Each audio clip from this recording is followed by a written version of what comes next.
So now I'll take you to your next lab, which is pneumatic automation and mechatronics lab. So come with me. This is your pneumatic automation and mechatronics lab. That section is mechatronics section, and this entire section is pneumatic automation section. Now the first question that will come in your mind is, what is pneumatic automation? What is pneumatic? इसको explain करने से पहले मैं आपको बताऊंगा कि automation दो तरीके से होता है. पहला क्या है, इलेक्ट्रिकल कंपोनेंट्स का इस्तेमाल करके, इलेक्ट्रिकल एंड इलेक्ट्रॉनिक्स का इस्तेमाल करके, करंट का यूज करके ऑटोमेशन लाना. दूसरा तरीका होता है ऑटोमेशन लाने का फ्लूइड का इस्तेमाल करके. फ्लूइड में लिक्विड भी आता है, फ्लूइड में गैस भी आती है, एयर भी आती है. इसका इस्तेमाल करके ऑटोमेशन लाना. तो जब गैस का इस्तेमाल करके, कंप्रेस्ड एयर का इस्तेमाल करके हमें ऑटोमेशन लाना होता है, तो इस तरह के हम ऑटोमेशन को हम न्यूमेटिक ऑटोमेशन कहते हैं. कंप्रेस्ड एयर का यूज करके ऑटोमेशन लाना क्या होता है, इसके बारे में मैं बताता हूँ. अगर आप कभी बसेस में चढ़ेंगे डीटीसी की, तो आप देखते हैं कि जब वो दरवाजा खुलता है तो वहां पे एक आवाज आती है जिससे गैस के निकलने की.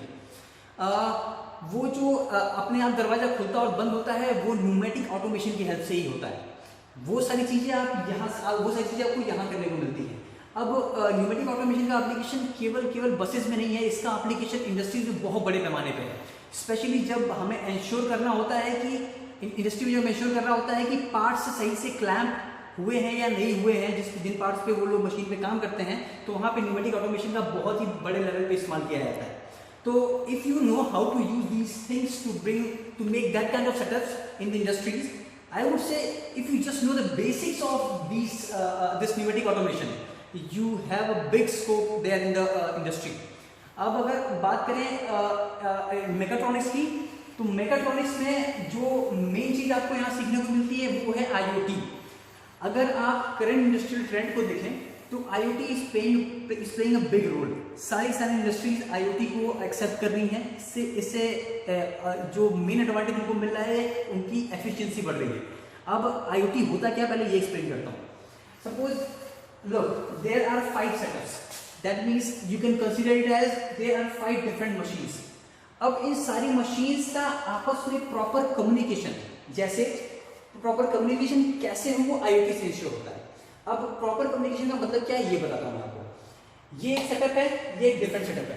सेटअप से अच्छा है इसको मशीन को, ये एक अलग मशीन है, ये एक अलग मशीन है. ये मशीन किस स्टेट में है, ये बात इस मशीन को पता है, और ये मशीन किस स्टेट में है, ये बात इस मशीन को पता है.